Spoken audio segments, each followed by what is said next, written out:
آپ کے لیے پیش کرتے ہیں صلی اللہ تعالی علیہ وسلم کا آخری خطبہ۔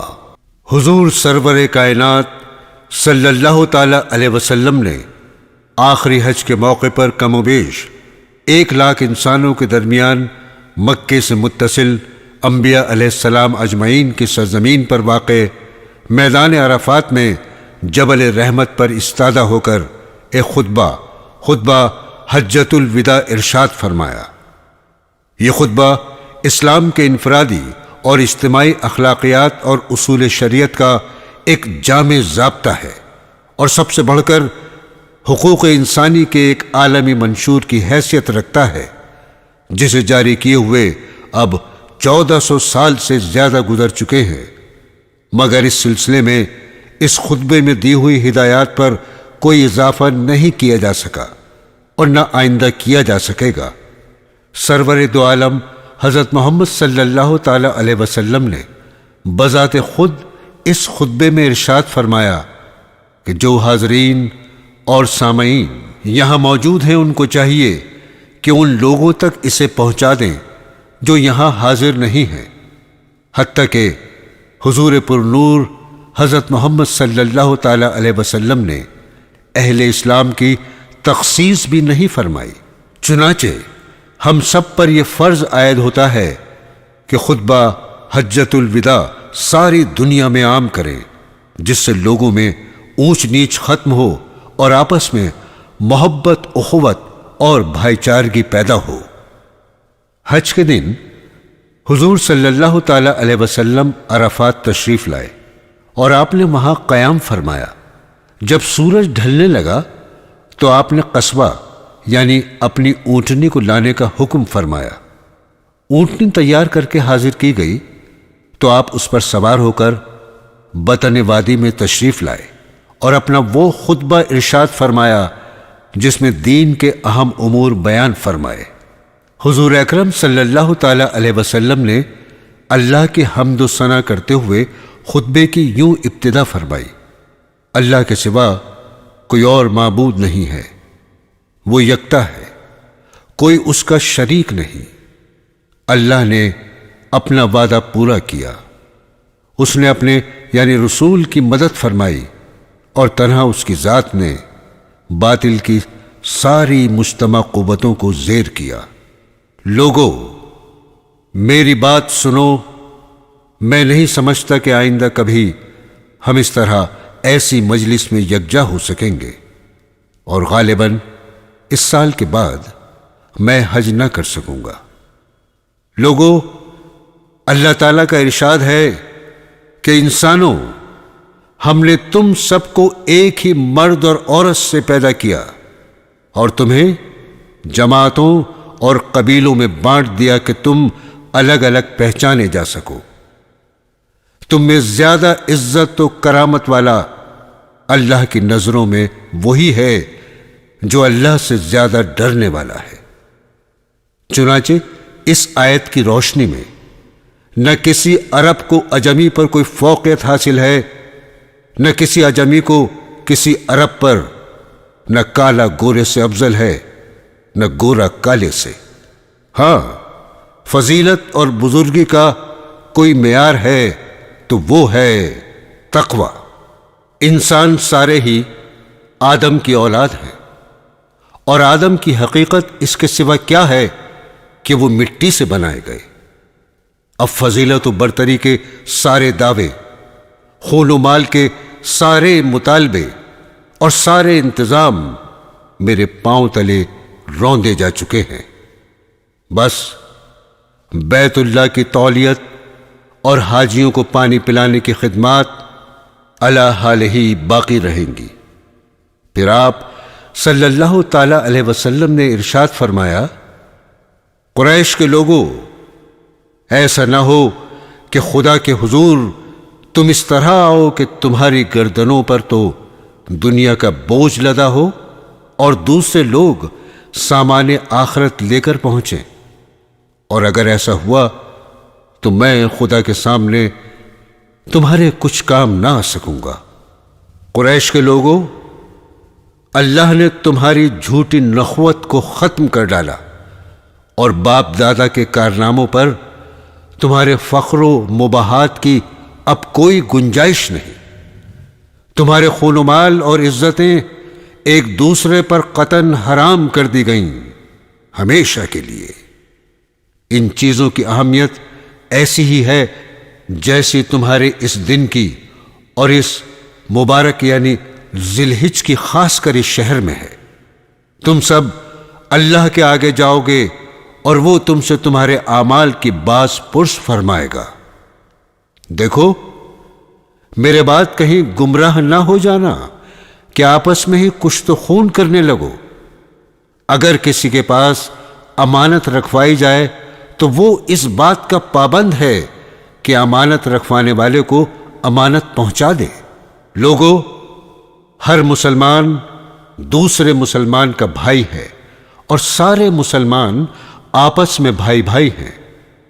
اپنے غلاموں کا خیال رکھو، ہاں غلاموں کا خیال رکھو، انہیں وہی کھلاؤ جو خود کھاتے ہو، ویسے ہی پہناؤ جیسا تم پہنتے ہو۔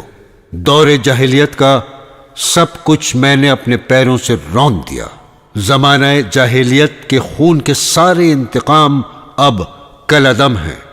پہلا انتقام جسے میں کالعدم قرار دیتا ہوں میرے اپنے خاندان کا ہے۔ ربیعہ بن حارث کے دودھ پیتے بیٹے کا خون جسے بنو حذیل نے مار ڈالا تھا اب میں معاف کرتا ہوں۔ دور جاہلیت کا سود اب کوئی حیثیت نہیں رکھتا۔ پہلا سود جسے میں چھوڑتا ہوں عباس بن مطلب کے خاندان کا سود ہے، اب یہ ختم ہو گیا۔ لوگو، اللہ نے ہر حقدار کو اس کا حق خود دے دیا۔ اب کوئی کسی وارث کے حق کے لیے وصیت نہ کرے۔ بچہ اسی کی طرف منسوب کیا جائے گا جس کے بستر پر وہ پیدا ہوا۔ جس پر حرام کاری ثابت ہو اس کی سزا پتھر ہے۔ حساب و کتاب اللہ کے یہاں ہوگا۔ جو کوئی اپنا نسب بدلے گا یا کوئی غلام اپنے آقا کے مقابلے میں کسی اور کو اپنا آقا ظاہر کرے گا، اس پر اللہ کی لعنت۔ قرض قابل ادائیگی ہے۔ قرض لی ہوئی چیز واپس کرنی چاہیے، تحفے کا بدلہ دینا چاہیے، اور جو کوئی کسی کا ضامن ہے وہ تاوان ادا کرے۔ کسی کے لیے یہ جائز نہیں کہ وہ اپنے بھائی سے کچھ لے سوائے اس کے جس پر اس کا بھائی راضی ہو اور خوشی خوشی دے۔ خود پر اور ایک دوسرے پر زیادتی نہ کرو۔ عورت کے لیے یہ جائز نہیں کہ وہ اپنے شوہر کا مال اس کے بغیر اجازت کسی کو دے۔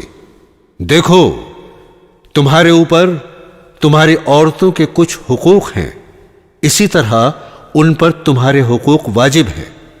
عورتوں پر تمہارا یہ حق ہے کہ وہ اپنے پاس کسی ایسے شخص کو نہ بلائیں جسے تم پسند نہیں کرتے، اور وہ کوئی خیانت نہ کریں، کوئی کام کھلی بے حیائی کا نہ کریں، اور اگر وہ ایسا کریں تو اللہ کی جانب سے اس کی اجازت ہے کہ تم انہیں معمولی جسمانی سزا دو، اور وہ باز آ جائیں تو انہیں اچھی طرح کھلاؤ پہناؤ۔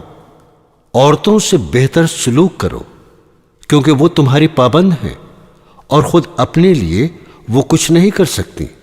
چنانچہ ان کے بارے میں اللہ کا لحاظ رکھو کہ تم نے انہیں اللہ کے نام پر حاصل کیا اور اسی کے نام پر وہ تمہارے لیے حلال ہوئیں۔ لوگو میری بات سمجھ لو، میں نے حق تبلیغ ادا کر دیا۔ میں تمہارے درمیان ایک ایسی چیز چھوڑے جاتا ہوں کہ تم کبھی گمراہ نہ ہو سکو گے۔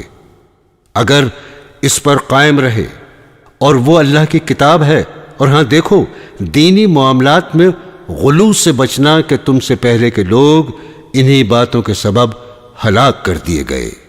شیطان کو اب اس بات کی کوئی توقع نہیں رہ گئی کہ اب اس کی اس شہر میں عبادت کی جائے گی، لیکن اس کا امکان ہے کہ ایسے معاملات میں جنہیں تم کم اہمیت دیتے ہو اس کی بات مان لی جائے اور وہ اسی پر راضی ہے۔ اس لیے تم اس سے اپنے دین و ایمان کی حفاظت کرنا۔